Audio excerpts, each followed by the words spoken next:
아마도 모든 목회자 가정과 자녀들이 다 그렇다고 생각하는데요. 저희 집 아이들도 이 목사 가정에서 자라는 것이 되게 좀 부담스럽고 힘든 측면이 있는 것 같습니다.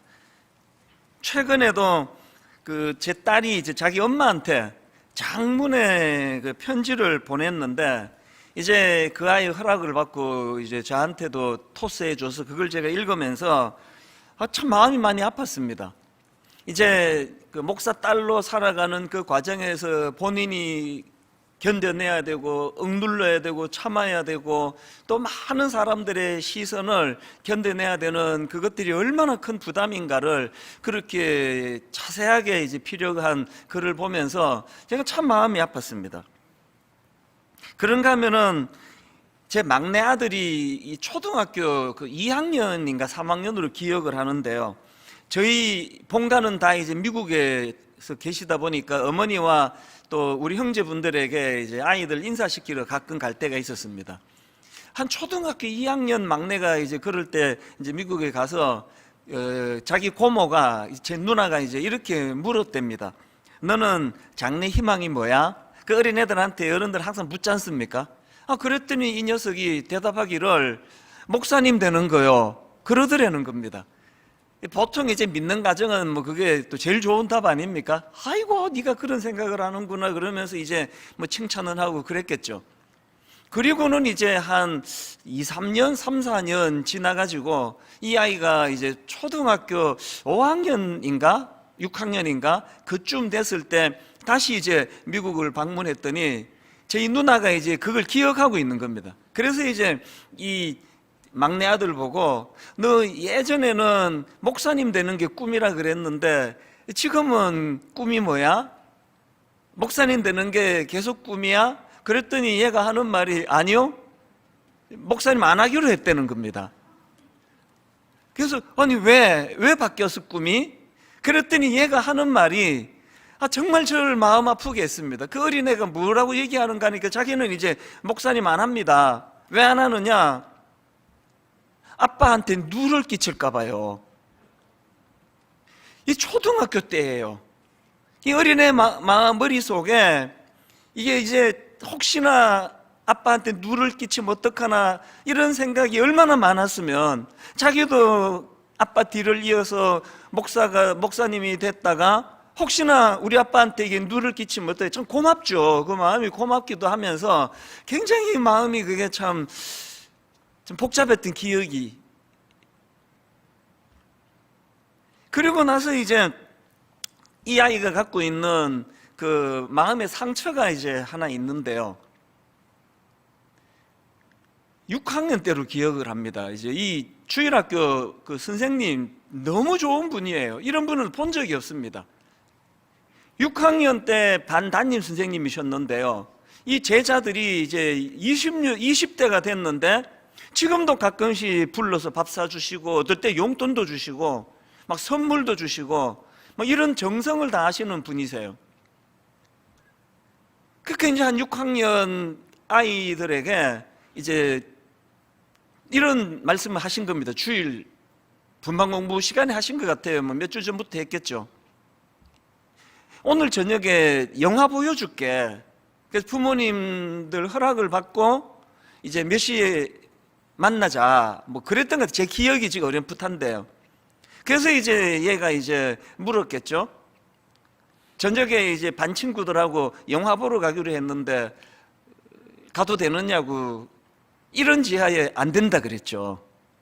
주일은 우리의 유익을 위해서 있는 날이 아니고 주일은 주님을 위해서 있는 날이야. 그래서 이 주일은 날 즐겁게 하고 내 유익을 위해서 영화 보고 이런 거는 할 수 있는 대로 안 하는 게 좋아.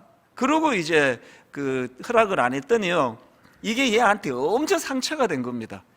그래서 이제 저도 그게 너무 그날 얘가 너무나 많이 힘들어했기 때문에 그 기억하거든요. 막 그 울면서 하는 이야기가 친구들 다 된다는데 그 다음 말이 잊혀지지가 않아요. 집사님 집은 되는데 우리 집은 왜 안 되느냐고요. 그러면서 막 이제 울면서 항변을 했던 그 기억이 있어서 저도 그날을 기억을 해요. 근데 참 마음이 아팠던 게요, 이 녀석이 그게 마음에 큰 상처가 된 거예요. 그래서 이제 얘 마음에 늘 이제 목사님 집에서 내가 자라기 때문에 맨날 못한다 그러고 안 된다 그러고 이런 것 때문에 이제 상처가 좀 많았던 것 같아요. 얘가 이제 최근에 군대 갔다가 이제 제대를 했거든요. 제대를 하고 자연스럽게 오랜만에 이제 이 5식구가 다 모여가지고 이제 이런저런 얘기를 하는데 이야기가 또 자연스럽게 또 화제가 된 거예요. 그러면서 애들이 이찬수 목사님 딸로 사는 게 얼마나 힘든지 아세요? 이찬수 목사님 아들로 사는 게 얼마나 힘든지 아세요? 막 이런 얘기들이 이제 막 나온 거예요. 평소에 이제 마음에 섭섭했던 거 뭐 이런 이야기가 막 쏟아져 나왔어요. 제가 좀 민망하기도 하고 그래서 저 이렇게 말했습니다. 이찬수 목사 아들로 사는 게 그렇게 힘들다면, 이찬수 목사 딸로 사는 게 그렇게 힘들다면 이찬수 목사 당사자는 어떻겠니? 나도 너무 힘들다. 나도 울고 싶다. 물론 이제 분위기를 이제 좀 어색하고 그러니까 이제 웃기려고 그런 말을 했죠. 그 한마디에 다 평정이 됐습니다. 그러고는 그 얘기 더 이상 안 하고 이제 재밌게 이제 오랜만에 같이 식사하면서 저녁에 좋은 시간을 보냈거든요. 그 다음 아침이 새벽이에요. 새벽에 딱 일어났는데 계속 이 녀석이 한마디가 맴도는 겁니다. 집사님 집은 되는데 왜 우리 집은 안 되는 겁니까? 맨날 우리 집은 이것도 안 된다 저것도 안 된다. 집사님 집은 다 되는데 그날 자기만 허락을 안 해줘가지고 그것이 너무 마음에 아픔이 드는, 그게 그 새벽에 이제 제 마음에 미안하기도 하고, 그러면서 또 이제 사실 저는요, 제 인생에서 제일 두려운 게 제가 자기 연민에 빠지는 거예요. 전 가장 경계하는 게 이거거든요. 그날 새벽에 이제 이런 어제 있었던 아이들 이야기, 또 제가 이제 마지막에 농담으로 했던 이야기만 울고 싶다. 이찬수 목사 딸로 사는 게 그렇게 힘들다면 이찬수 목사로 사는 거 쉬웠겠냐. 나도 너무 힘들다. 울고 싶다. 이런 이야기 했던 게 마음에 이렇게 이제 울컥 맺혔는데요. 그날 새벽에 얼마나 하나님께 감사했는지 몰라요. 제가 하나님 앞에 막 이제 지난 세월을 돌아보면서 우리 아들이 그랬던 것처럼 내가 목사로 살면서 하나님 내게 너무 엄격하게 하셔가지고 집사님들은 다 되는데 나는 하면 안 되는 게 한두 가지였냐고. 여러분은 되는데 나는 하면 안 되는 게 많잖아요. 자기들은 다 하면서. 교회 커져서 이제 내가 다음 달부터 이제 좀 벤처를 몰기로 했습니다. 허락해 주실 건가요?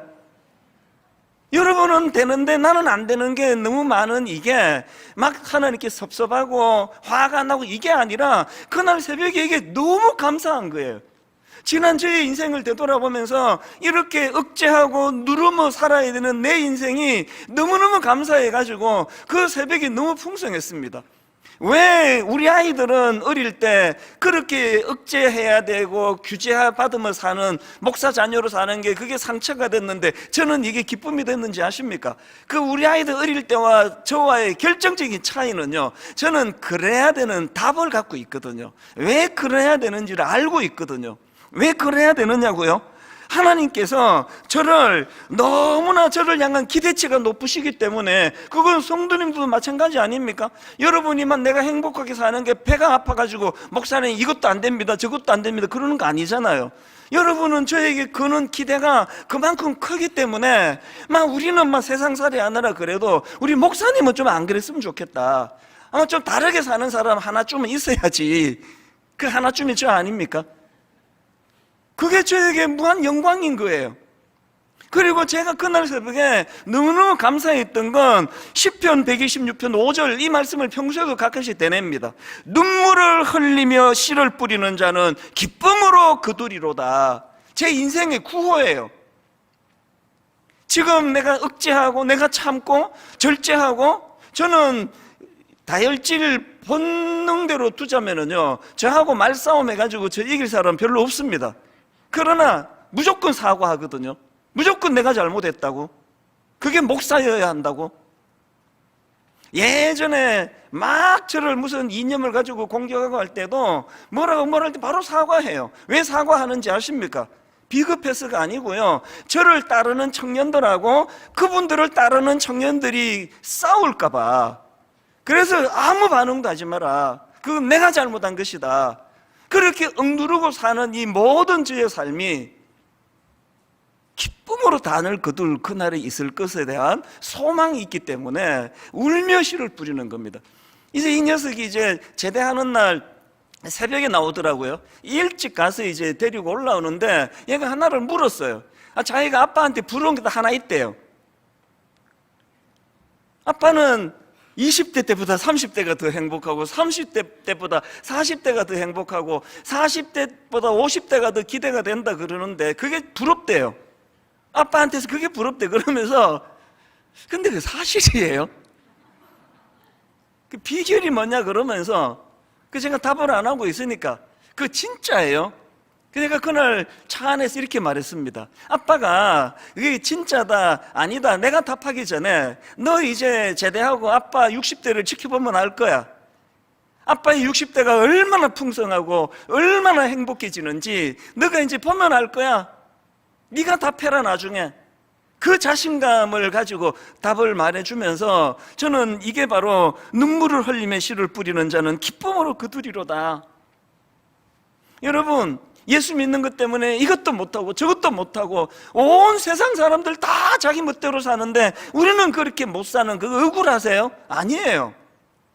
요즘에 뭐 이 세상을 보면은 막 마음껏 끝간데 없이 자기 본능대로 살아가는데 우리는 그렇게 살 수 없습니다. 그리고 이것이 절대로 하나님 앞에서 억울한 일이 아니에요.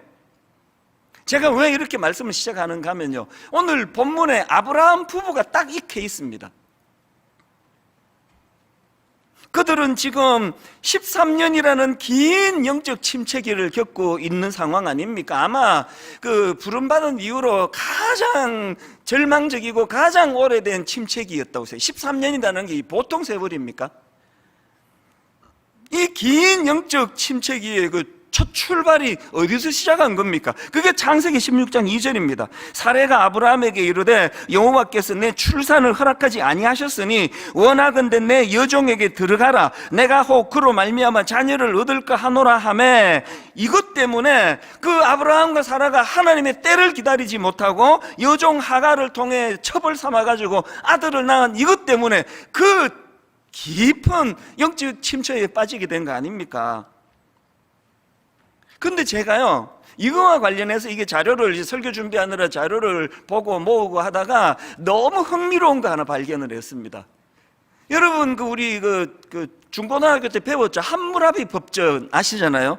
이 함무라비 법전이요, 그 아브라함이 살던 메소포타미아 지역에서 통용되던 법을 묶어 놓은 게 이게 함무라비 법전 아닙니까? 근데 이게 깜짝 놀랐던 게 오늘 본문에 아브라함 부부의 케이스와 비슷한 케이스가 3건이나 언급이 되는 겁니다. 그 중에 하나만 읽어 드릴게요. 함무라비 법전에 이런 내용이 나옵니다. 만약 어떤 사람의 아내가 자식을 낳지 못함으로 첩으로 데려온 창녀가 아이를 낳았을 때에는 그 남편은 창녀에게 곡식과 기름 그리고 의복을 주어야 하며 그 첩의 자녀들이 그의 상속자가 된다. 여러분, 법이라는 게 뭘 말하는 겁니까? 분쟁이 많이 생기면 나오는 게 법이고 규정 아닙니까? 지금 이런 규정이 있다는 건 그 당시에 너무나 많은 좀 있는 집안에는 자기 여종을 첩으로 삼고 또 뭐 심지어는 여기서 말하는 길거리 여자를 첩으로 데려다 놓고 아들을 낳고 이런 일들이 얼마나 많이 빈번했으면 이런 일이 생기니까 이제 그 중에 막 분쟁이 생길 거 아닙니까? 약속 안 지킨다 그러고 그러니까 함무라비 법전에 이게 3군데나 이 조항이 있더라는 거예요. 이게 딱 이제 아까 우리 아들 초등학교 때 철이 없을 때로 치면 아브라함이 항변할 수 있는 게 뭡니까? 아니 하나님 온 세상이 다 이렇게 사는데 아니 뭐 좀 있는 집안은 전부 그 몸종 여종을 그래서 첩으로 삼고 아들 낳고 그러는데 왜 나만 갖고 그러시느냐고. 이게 뭐 그렇게 이게 누구 남을 해롭게 하는 일도 아닌데. 아브라함이 뭐 그랬을 것 같진 않지만요, 이 딱 그런 상황 아닙니까? 왜 온 세상이 다 통용되는데 저만 갖고 그러느냐고. 이게 우리 아이가 말했던 그 마음속에 상처가 되는, 아니 집사님 집 다 되는데 왜 우리 집만 안 된다 그러느냐고. 이거 똑같은 얘기 아닙니까? 제가 이런 말씀을 묵상하다가 옥하는 목사님이 너무 그리워졌어요. 왜냐 하니까요, 화요일 7시 반 그 이른 아침에 교역자 회의로 소집하셔갖고는 막 얼마나 무섭게 야단을 치시는지, 막 어떨 때는요 막 오전 내내 막 정신이 안 돌아와요. 얼르라고. 그리고 목사님은 막 여러 번 하신 말씀이 막 글빛하면 목사 그만하라는 거예요. 그릇 같은 목사 하지 마라. 왜 괜히 목사가 돼가지고 소명도 없으면서 당신도 힘들고 성도도 힘들게 하느냐. 이 말씀의 포인트는 목사 그만두라는 게 아니잖아요. 제대로 목사로서 성도들을 좀 사랑으로 섬겨야 되는 거 아니냐. 이거를 이제 강조하시기 위해 가지고 막 얼마나 무섭게 강하게 말씀하시는데, 전에도 말씀드린 것 같아요. 놀라운 건요, 저를 위시해 가지고 모든 교역자들이 마음에 아픔은 있고 두려움은 있지만 상처를 안 받는 겁니다. 왜 안 받을까요? 목사님 마음을 너무 잘 알거든요. 우리 무시해가지고 이 자격도 없는 것들이 그 얘기가 아니잖아요. 얼마나 우리가 할 일에 대하여 고상한 그런 가치를 부여해 주시고 우리의 가능성을 보시기 때문에 그렇게 무섭게 그렇게 야단치시는 거 아닙니까? 그래서 목사님이요, 그 후배 목사들 모아놓고 설교하실 때는 막 말씀이 막 직격탄이 많았습니다. 그래서 제가 이 아브라함을 가지고 묵상할 때 그 예전에 목사님이 그 목회자들을 모아놓고 하셨던 설교 제목이 계속 제 마음에 맴돌았습니다. 제목이요, 표준을 낮게 잡으면 망한다.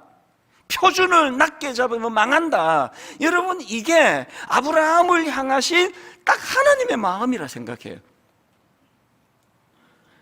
너가 장차 믿음의 조상이 되고 너를 통하여 복을 흘려보내야 되는 놀라운 꿈을 네가 갖고 있는데 온 세상 사람들 다 그렇게 산다고 너 그렇게 살면 안 돼.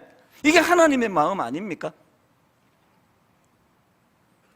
제가 우리 아이들하고 대화하고 난 그 다음 새벽에 마음의 감격이 확 밀려오면서 너무너무 감사했던 것은요, 하나님이 내 인생을 이렇게 고상하게 생각하시는구나.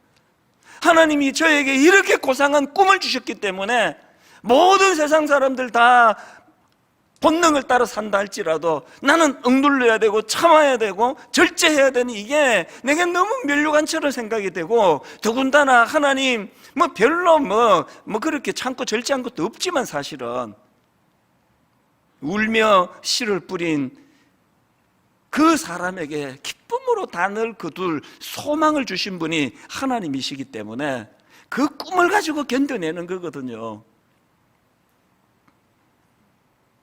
제자들을 향하신 예수님 마음도 똑같습니다. 제자들을 향하신 예수님의 근본적인 생각을 우리는 누가복음 22장에서 발견합니다. 25절부터 보십시오. 예수께서 이르시되 이방인의 임금들은 그들을 주관하며 그 집권자들은 은인이라 칭함을 받으나 너희는 그렇지 않을지니. 너희는 그러면 안 돼. 온 세상 사람들이 권력을 좀 갖고 있으면, 좀 그 권력을 갖고 있으면 그렇게 높은 자리에 올라가려고 휘두르고 그렇게 한다고 너희들은 그러면 안 돼. 제 목회에 하나님의 무서운 경고의 말씀 중에 몇 순위 안에 드는 게 이 말씀일 거예요. 너희는 그렇지 않을지니.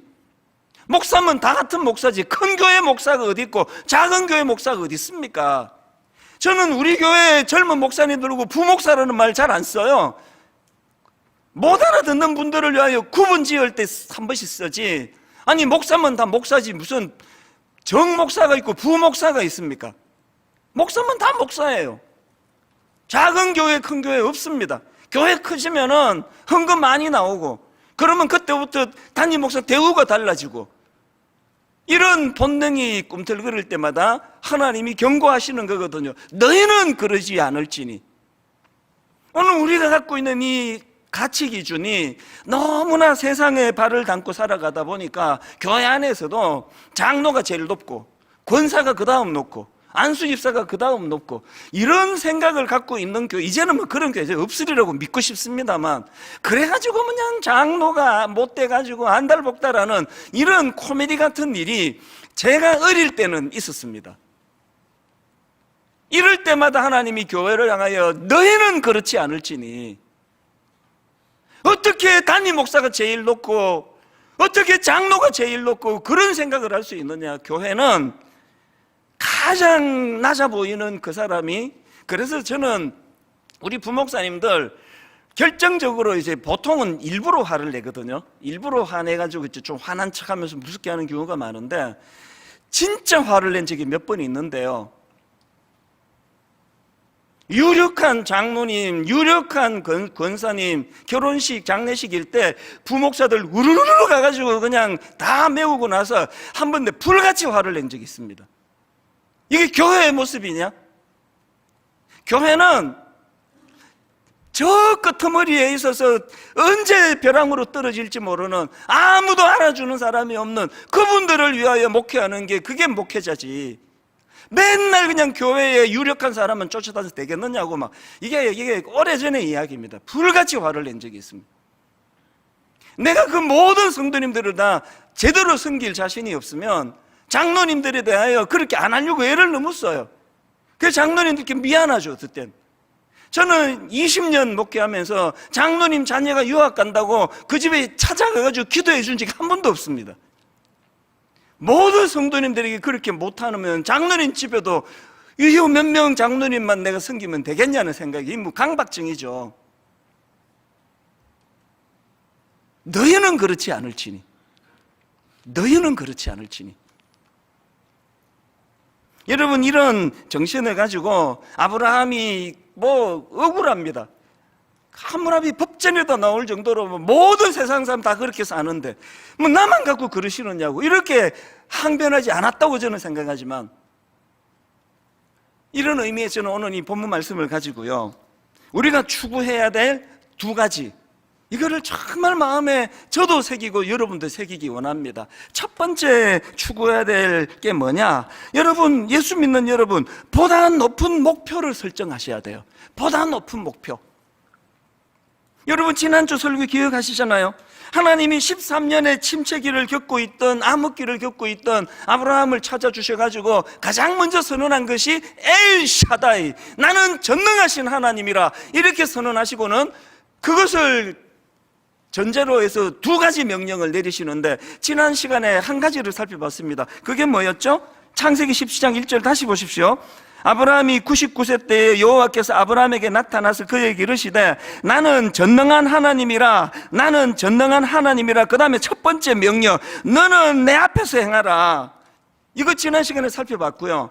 오늘 두 번째 주신 걸 살펴보는데, 하나님이 주시는 두 번째 명령은 완전하라예요. 완전하라. 여기 나오는 완전하라라는 이 단어는 히브리어로 타밈이라는 단어인데요, 흠이 없다, 이런 뜻을 가진 단어예요. 지난 몇 주 동안에 저는 타밈이라는 단어를 굉장히 깊이 묵상을 했습니다. 구약에 이 단어가 여러 군데 나오는데, 신명기 13장 13절, 너는 너의 하나님 여호와 앞에 완전하라. 타밈, 그대로 드러나는 내용 아닙니까? 그런데 제가 이 타밈이라는 단어를 주목한 이유가 있습니다. 레위기 1장에도 이 단어가 나옵니다. 레위기 1장 3절, 그 예물이 소의 번제이면 흠 없는 수컷으로, 이 흠 없는 이 타밈이에요. 그러니까 지금 하나님께서 아브라함에게 거시는 기대가 뭐예요? 엄청난 기대를 거시는 겁니다. 하나님께서 아브라함에게 나와 함께 동행해야 된다, 이거 하나 명령하시고, 그 다음에 바로 타밈, 완전하라. 어느 정도로 완전하느냐? 하나님 앞에 제사 드릴 때 가장 귀하고 아름다운 흠없는 제물을 필요로 하듯이 하나님 앞에 그런 존재로 살아가거라. 하나님의 기대치가 엄청 높다는 걸 알 수 있는 거 아닙니까? 그리고 아브라함에게 주신 하나님의 꿈이 너무나 크고 놀랐기 때문에 이런 큰 꿈을 가진 사람다운 그런 아름다운 목표를 갖고 살아야 되는 거, 이걸 주님이 요구하시는 거거든요. 제가요, 이 부분을 묵상하다가 되게 부끄러운 장면 하나가 불쑥 떠올랐습니다. 오래전입니다. 그때는 이제 우리 드림센터도 없을 때예요. 그래서 요 뒤에 이제 사무실이 조그만한 게 있었고요. 그리고 이제 여기서 이제 차를 타고 한 5분 정도 가면은 여기에 그 시에서 하는 헬스클럽이 있어요. 이게 제법 큽니다. 그리고 이제 시에서 하다 보니까 뭐 엄청 쌌습니다. 제 기억으로 한 그때 3만 원인가 4만 원인가 그렇게 이제 저렴하게 하고요. 그리고는 당연히 이제 뭐 트레이너 이런 사람 많이 둘 수가 없으니까 아주 젊은 여성 트레이너 한 사람이 계속 이제 다니면서 자세도 교정해주고 이제 이런 일을 했던 상황인데요. 여러분, 나이가 아무리 들어도요, 이 땅의 모든 제자들은 스승에게 인정받고 싶어요. 그래서 이제 제가 이거를 하면서 계속 그 트레이너가 자세가 좋은데요 그러면 막 기분이 좋고 난 그 선생님께 인정받고 싶었어요. 그리고는 이제 그 엮기라 그러잖아요. 바벨 가지고 이렇게 이제 하는 엮기를 하는데 아마 처음에는 이거 막 겨우 들고 그랬는데 이게 몇 달 하니까 이제 막 쑥쑥 들리는 겁니다. 이거 들 때마다 난 우리 선생님 안 지나가나 많이 늘었네요. 그 얘기는 듣고 싶었는데 안 하더라고요. 그런데 찬스가 왔습니다. 그날도 막 너무나 씩씩하게 제가 엮기를 드는데 그분이 지나가다가 딱 한마디 했어요, 저한테. 근데 그 답은 그분의 말은 내가 원하던 말이 아니었어요. 이렇게 말하는 거예요. 근데 아저씨는 무게를 왜 맨날 그것 갖고 그렇게 드세요? 무게 더 늘릴 때가 됐는데 여기 바벨 있잖아요. 바벨에 이 둥그런 거 이거 점점 무거운 거 해야 되는데 그날 그 부끄러움은요 막 다 사람들 듣는데 아저씨는 맨날 이렇게 가벼운 거 들고 그러느냐고 그러는 그게 여러분 그 트레이너의 그 말이 내 인생의 경고가 됐습니다. 종종 떠올려요. 영적으로 전 그게 메시지거든요. 오늘 여러분 여기 예수 그래도 좀 오래 믿으신 여러분 그날의 그 장면을 상상해 보세요. 40대 아저씨가 그 무겁지도 않은 거 들고 이러면서 굉장히 대견해하고 있는 그게 혹시 영적으로 여러분의 모습 아닙니까? 이 바벨 좀 이제 무게 좀 옮겨야 되는 거 아닙니까? 담임 목사가 되고 나니까요. 청소년 사회 갈 때 시절은 꿈도 못 꾸던 어마어마한 이런 시험이 엄청 많더라고요. 그럴 때마다 전 그 트레이너 생각을 해요. 엄살 부리지 말아야지. 내가 그래도 담임 목사인데. 그러고 나니까 이 시험 앞에 뭐 여러분들 좀 알잖아요. 뭐 별의별 모함 다 당하고 뭐 수치 다 당하고 해도요. 별로 어려움 없이 지나갔습니다. 왜?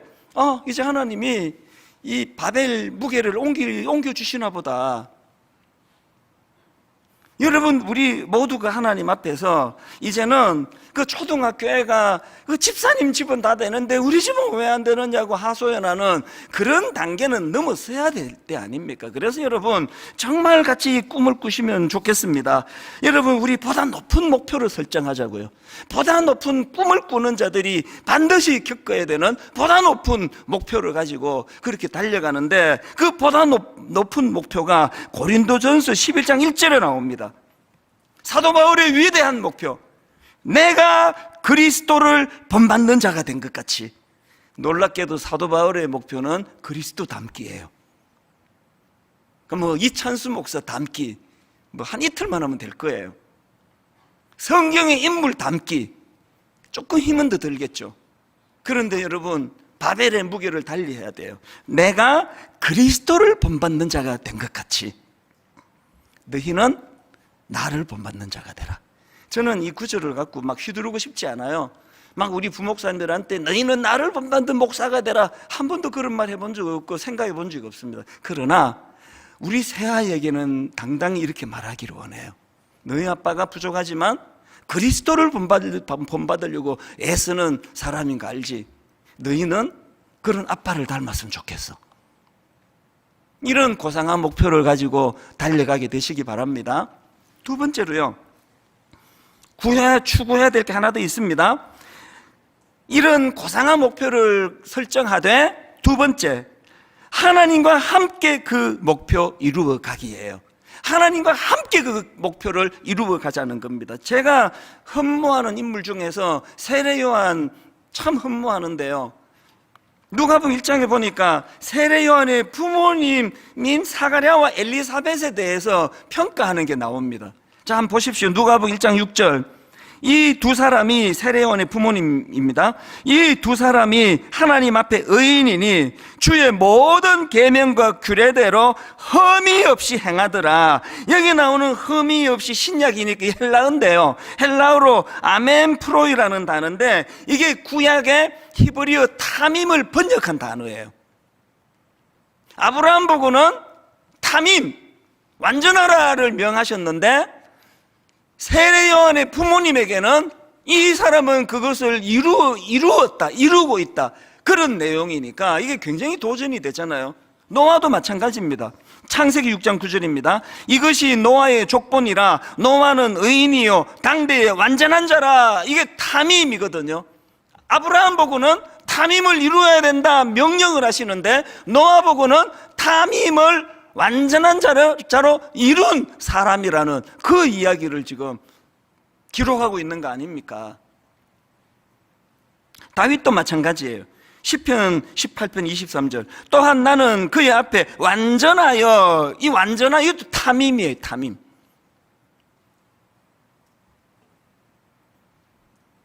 인간도 되네요. 이 목표가 인간도 가능하네요. 인간도, 노아도 되고 다윗도 되고 세례요한의 부모님도 되네요. 우리라고 왜 안 될까요?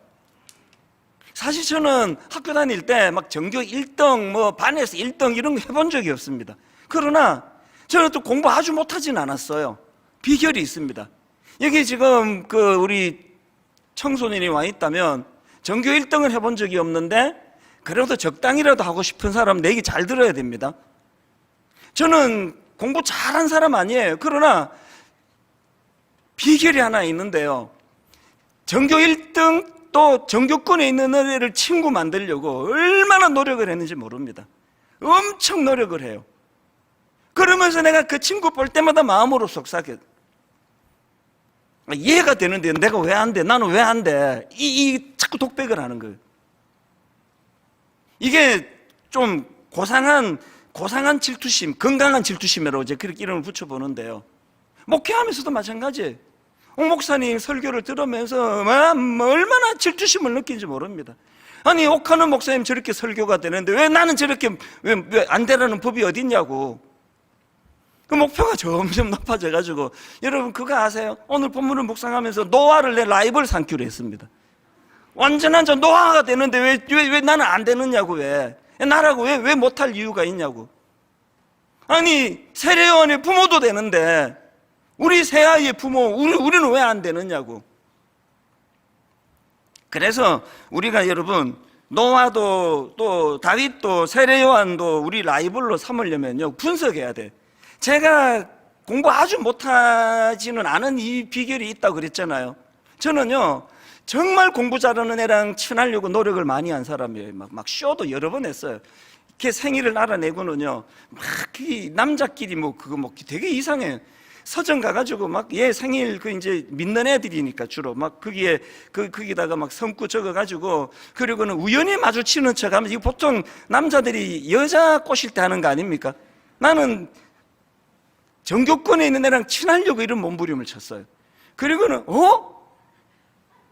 기다렸다가 만나놓고는 너 줄 거 있다 그러면 이 생일 선물이야. 그 기어이 친구를 만들고는요, 그리고 이제 뭐 기말고사 이런 거 있으면 우리 집에 가자자, 숙식 무료, 막 후라이 그때 그 귀한 달걀 후라이 같은, 우리 평소에는 안 해주는데 막 부탁해가지고 어머니 부탁해서 막 밥상에 막 올려주고, 그러면서 공부 같이 하자 그래가지고요, 얘가 잘 때 자고 얘 공부할 때 하고 따라 하니까 되더라고요.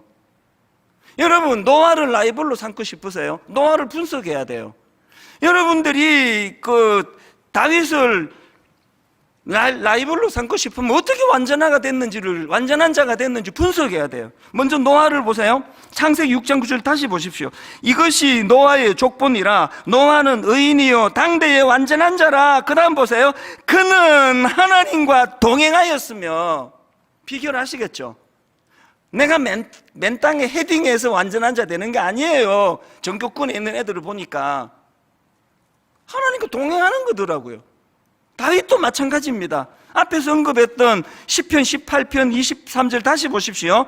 또한 나는 그의 앞에 완전하여 그랬는데 이게 어떻게 가능했는가 보니까 여러분, 다윗이 이렇게 노래할 수 있기까지 시편 16편 8절 내가 여호와를 항상 내 앞에 모심이여. 자기가 잘나서 된 게 아니더라고요. 오늘 본문의 구조도 마찬가지 아닙니까? 오늘 본문 1절 다시 보십시오. 아브라함이 99세 때에 여호와께서 아브라함에게 나타나서 그에게 이르시되 나는 전능한 하나님이라. 두 가지 중에 전제가 뭡니까? 첫째, 너는 내 앞에서 행하여 walk before me. 지난주 우리가 살펴봤잖아요.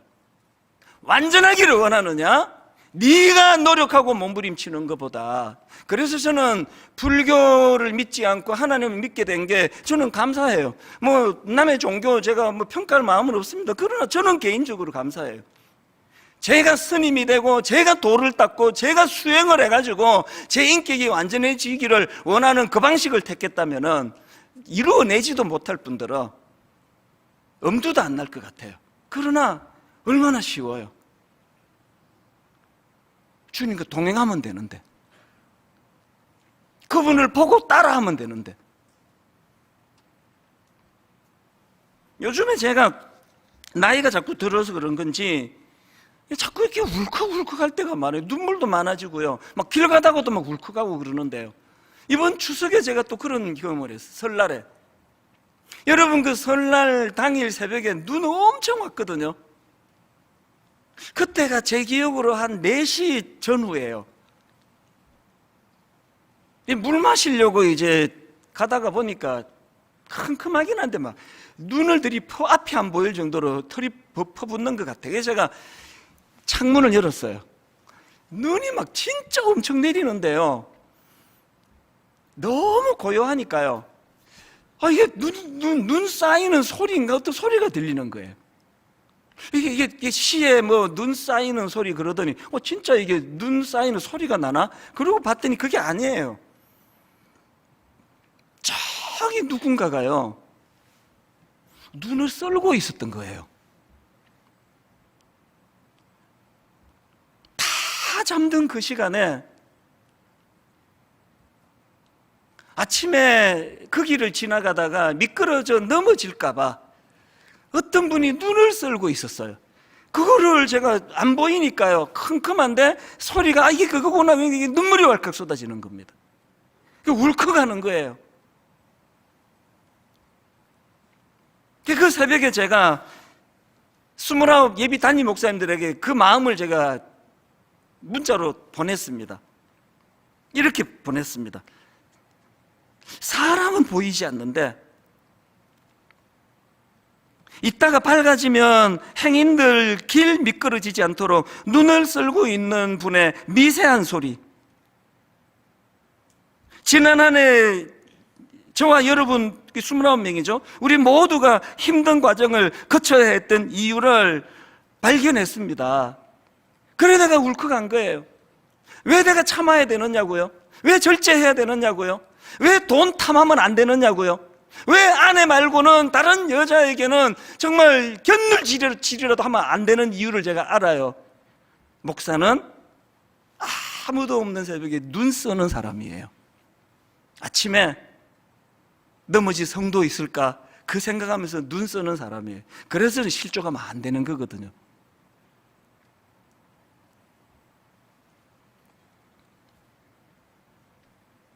여기까지가 이제 원래 설교 원고 준비한 건데요, 사정 하나만 붙이겠습니다. 오늘 새벽에 이제 오늘 당회가 열리거든요. 29 목사님들과 이제 그 담당 성도님들이 함께 이제 교회를 설립하는 데 들어가는 초기 비용을 그거 이제 분당 우리 교회가 감당해야 되잖아요. 그거를 이제 전체를 오늘 새벽에 저는 받았어요. 그리고 이제 금액을 보니까 뭐 있는 대로 기도 제목으로 제가 오픈할게요.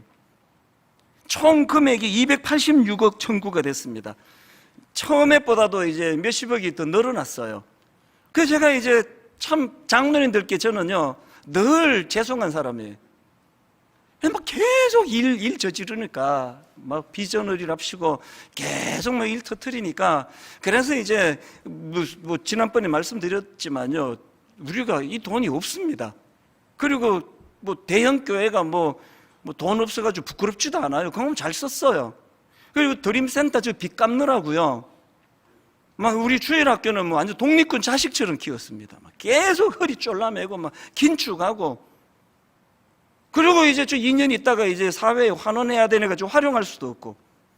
잠깐 고민이 되더라고요. 그거를 보면서 그거 어떻게 해야 되나? 그래서 여러분들한테 있는 대로 다 오픈하고 우리 다음 주일날 한번 헌금하기로. 절대 뭐 작정해라 뭐 또 막 이런 거 안 합니다. 그리고 여러분 지금 경제적인 여건이 안 되시는 분은 잊어버리세요. 헌금 안 하셔도 됩니다. 그리고 또 뭐 드림센터 아직 기정 안 한 거니까 드림센터 담보로 해가지고 이제 은행 융자 얻으면 돼요. 돈이 모자라서가 아니라 함께 십시일반 하잖아요. 그리고 지금요 너무 고맙게도 분당 우리 교회 성도 아닌 분들이 너무 고맙게도 그렇게 헌금들을 해주세요. 거의 한 30-40%를 해주시는 것 같아요. 저 거절하지 사양하지 않는 이유가 뭔지 아시잖아요. 그렇게 286억이 모아지면은요 그거를 가지고 우리가 초기 비용으로 쓰고 교회가 자립을 하면 그거 다 그대로 회수할 겁니다. 분당 우리 교회로 갚는 게 아니라 공동 통장에다 넣고 286억은 분당 우리 교회 거 아닙니다. 이거 한국 교회 거예요. 이제 한국 교회에서 이거 숨길 거예요. 그래서 당당하게 요구할 수 있다고 생각합니다. 저는 꿈을 꾸어요. 이 일로 29교회가 잘 세워지고 4월 첫 주일날 스타트가 되고 올 연말까지 11교회가 더 세워지기를 원해요. 이미 개척된 교회 조금만 밀어주면 설 수 있는 교회들을 어느 정도로 섬길지 모르지만 그게 지금 많은 문의가 들어오는데요 아직 결정된 거 없습니다. 지금 또 고민해 나가야 돼요. 아주 객관적으로 도와야 될 교회들을 선정을 해서 또 세워서 나갈 거예요. 결론을 제가 오늘 새벽에 이렇게 맺기를 원합니다. 이사야 43장 18절 너희는 이전 일을 기억하지 말며 옛날 일을 생각하지 말라. 보라 내가 새 일을 행하리니 이제 나타낼 것이라. 이 꿈을 품고 있는 자들이기 때문에 우리는 함부로 막 살 수 없는 자들이에요. 여러분 우리 개인적으로나 교회적으로나 가정적으로나 고린도전서 11장 1절 내가 그리스도를 본받는 자가 된 것 같이 내가 그리스도를 본받는 자가 된 것 같이 너희는 나를 본받는 자가 되라. 예수 믿는다 그러는데 정직하지 못한 거 가장 부끄러워하세요. 예수 믿는다 하면서 돈에 깨끗하지 않은 분 가장 수치로 아셔야 돼요. 그리스도를 닮아가는 자로서 저분 교회 다니는데 정직하겠구나. 이 꿈을 가지고 이제 29교회가 너무나 아름다운 꿈을 만들어 나갈 그 소망을 가지고 오늘 여러분 우리 오랜만에 이 찬양 부르기 원합니다. 예수는 내 힘이요 나의 기쁨 내 참 소망. 그 이름의 생명이 내 삶의 이유라. 무슨 뜻입니까? 내가 추구하는 목표는 그리스도를 닮아가는 거예요.